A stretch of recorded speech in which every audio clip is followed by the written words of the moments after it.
ஒரு காட்டுக்குள்ள ஒரு பேய் ரொம்பவே சோகமாக இருந்துச்சா. அதுக்கு மனசே வெறுத்து போயிருச்சா.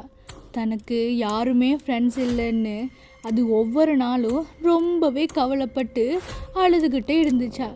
ஏன் எனக்கு மட்டும் ஃப்ரெண்ட்ஸ் இல்லை, நான் மட்டும் ஏன் இப்படி தனியாக இருக்கிறேன், நான் யாருக்கும் எந்த தீங்கும் பண்ணலையேன்னு சொல்லி ரொம்ப கவலைப்பட்டு கொண்டு இருந்துச்சா. அப்படி ஒரு நாள் அந்த பேய் கவலைப்பட்டு கொண்டிருக்கும் போது அந்த வழியில் 2 சிறுவர்கள் விளையாடி கொண்டிருக்கிறத பார்த்துச்சாம். அதுக்கு ரொம்ப ஆசையாக இருந்துச்சு. ஆனால் அது பக்கத்தில் போகலை. ஏன்னா தான் போனால் எல்லாரும் தன்னை பார்த்து பயந்துருவாங்கன்னு போட்டு அது அங்கே நிற்கும்போது அந்த சிறுவர்கள் கதைச்சு கொண்டே இருந்தார்களா. அட, எங்களுக்கு மட்டும் ஒரு மந்திர பூதம் கிடைச்சா எப்படி இருக்கும், நாங்கள் சொல்கிறதெல்லாம் அது செய்யும்னு சொல்லி சந்தோஷமாக பேசி சிரித்து கொண்டு இருக்கும்போது திடீரென்று அந்த பையன் மரத்தில் இருந்து கீழே விழுந்துட்டானாம்.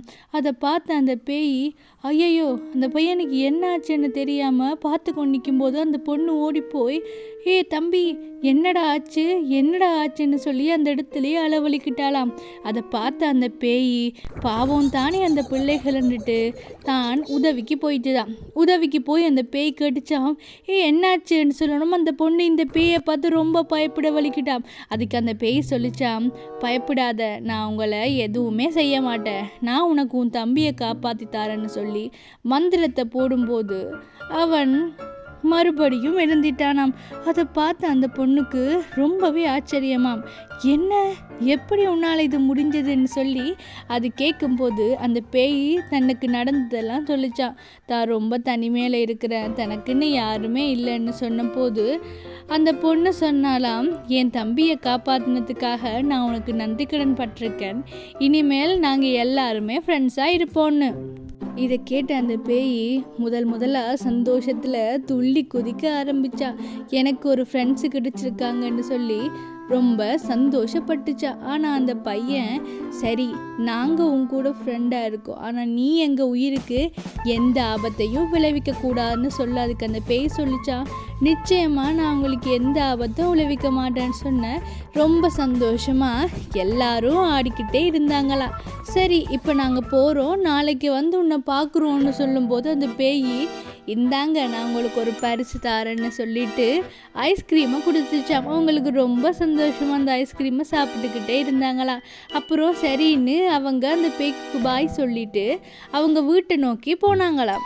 வீட்டை போய்கிட்டு இருக்கும்போது அந்த பொண்ணு சொன்னாலாம், ஐயா எவ்வளோ ஜாலியாக இருக்குது, எங்களுக்குன்ற ஒரு தேவதை கிடச்சிட்டா பார்த்தியா, அவள் தேவதை இல்லை, அவள் பேயாக இருந்தாலும் அவள் ரொம்ப நல்லவன்னு சொல்லி சந்தோஷமாக சிரிச்சுக்கிட்டே, அவளை நீ எங்களுக்கு என்ன கேட்டாலும் தருவாள், நாங்கள் ரொம்ப சந்தோஷமாக இருக்க போகிறோம், எங்களுக்கு எல்லாம் சொல்கிற எல்லாம் கேட்குற பேய் கிடச்சிருச்சுன்னு சந்தோஷமாக சொல்லிக்கிட்டு வரும்போது அந்த வழியால் வந்த சாமியார் அதை கேட்டுட்டாராம்.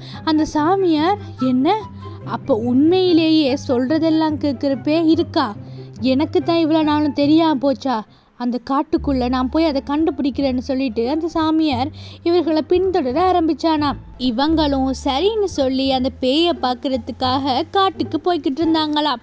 அப்போ அந்த பேயை பார்த்துடணும் இவங்க ரொம்ப சந்தோஷத்தில், எப்படி இருக்க என்ன செய்கிறான்னு சொல்லி அன்பாக பேசிக்கிட்டு இருந்தாங்களாம்.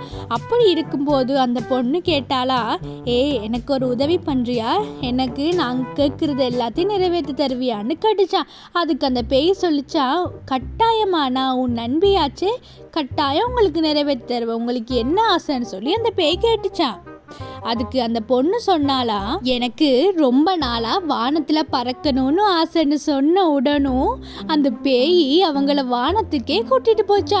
அதை பார்த்து அந்த பொண்ணுக்கு ரொம்ப சந்தோஷமா நல்லா வானத்தில் குதிச்சு ஆட ஆரம்பிச்சாலாம்.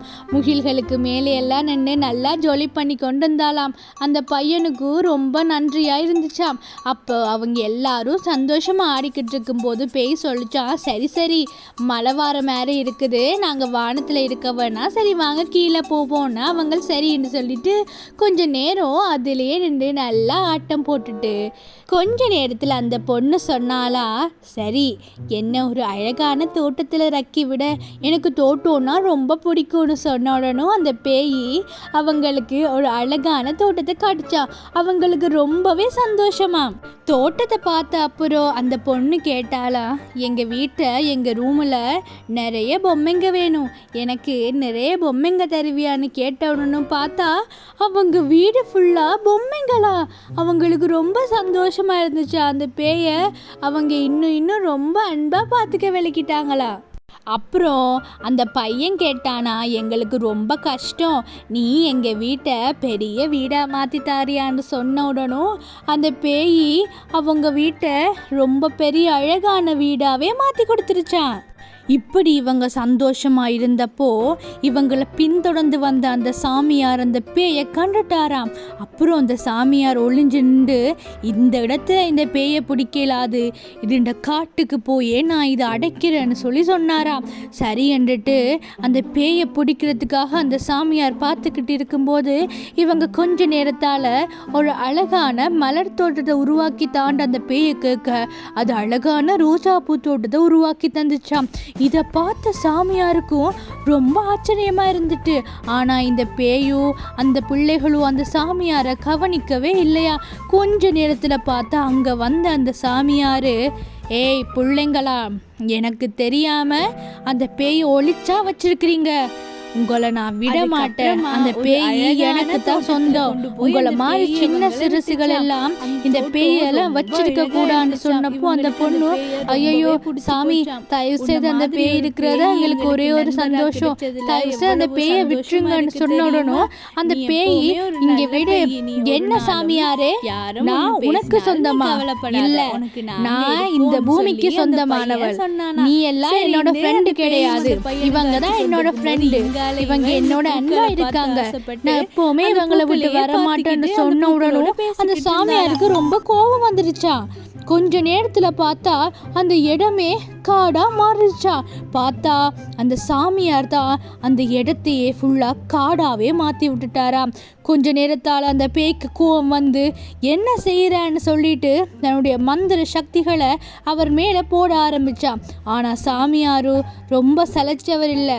2 பேருக்கும் இடையிலேயே மந்திர யுத்தங்கள் நடந்து கொண்டிருக்கும் போது அந்த சாமியார் என்ன செஞ்சாருன்னா, கொஞ்ச நேரத்துல அந்த பிள்ளைகளை ஒன்னா சேர்ந்து மந்திர கட்டினப்போ அந்த பேய் சொல்லிச்சா, ஐயோ அவங்க பாவம், அவங்கள விட்டு வேணும்னா நானே உன்கிட்ட வந்து அடிமையாக மாட்டிக்கிறேன்னு சொன்னப்போ அந்த சாமியார் சொன்னாராம், சரி நான் உன்னை இனிமேல் என் அடிமையாகத்தான் வச்சிருப்பேன், அதுக்காண்டி அந்த பிள்ளைகளை நான் விடுறேன்னு சொன்ன அப்புறம் கொஞ்ச நேரத்தால் அந்த சாமியார் அந்த பேயை ஒரு பானைக்குள்ளே அடைச்சிட்டாராம்.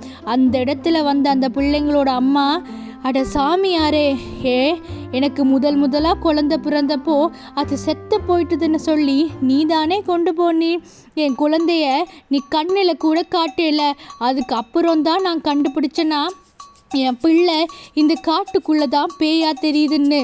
இப்போ வந்து பார்த்தா அந்த பிள்ளை தான் என் பிள்ளைகளுக்கு இவ்வளவு நாளும் ஃப்ரெண்டாக இருந்து உதவி செஞ்சிருக்கு. எங்கள் குடும்பத்தையே நீ அழிச்சது பத்தாம என் பிள்ளையும் அழிக்க வந்திருக்கிறியான்னு சொன்னப்போ இதை கேட்ட அந்த குடுவைக்குள்ளே இருந்த பேய் ரொம்ப கோவம் வந்து வடிச்சு வெளியில் வந்து சொல்லிச்சாமாட, பாவி, என்னை நீ தானே கொண்ட, நீ எனக்கு இப்போ தான் எல்லாம் ஞாபகம் வருதுன்னு சொல்லி அந்த சாமியார் அந்த இடத்துலையே சாக்கொல்லி போட்டுருச்சா. கொஞ்ச நேரத்தில் அம்மா நான் உங்ககிட்ட வந்துட்டேம்மான்னு சொல்லணும். ஆமாம் செல்லம், உன்னை அந்த சாமியார் என்கிட்டேருந்து பிரிச்சுட்டான். யார் என்ன பிரித்தாலும் ஒரு அம்மாவுக்கு பேயா இருந்தாலும் நீ என் பிள்ளைதான்னு சொல்லி அந்த குடும்பமே அந்த காட்டில் ரொம்ப சந்தோஷமாக இருந்துச்சாம். அம்மாவுக்கு பிள்ளையை பார்த்த சந்தோஷம், பிள்ளைக்கு அம்மா பார்த்த சந்தோஷம், மற்ற பிள்ளைகளுக்கு தங்களுக்கு அக்கா கிடைச்சிட்டாண்டு அந்த பேயன்னு கூட நினைக்காம தங்களுடைய சகோதரம் நினச்சி அந்த காட்டில் சந்தோஷமாக ஆடவழிக்கிட்டாங்களாம். சரின்னு சொல்லி போட்டு வீட்டுக்கு வந்த அப்புறம் வீட்டில் எல்லாரும் ஒன்றா சேர்ந்து ஒரு காஃபி ஒன்று போட்டு குடிச்சுக்கொண்டே சந்தோஷமாக இருந்தாங்களாம். அதுக்கு அந்த பேய் சொல்லிச்சான், அம்மா நீங்கள் எப்போவுமே கவலைப்படாதீங்க, நான் உங்கள் கூட இருந்து உங்கள் எல்லாரையும் நல்லா பார்த்து கொள்ளுவேன்னு சொல்லி அந்த பேய் சொல்லிச்சான்.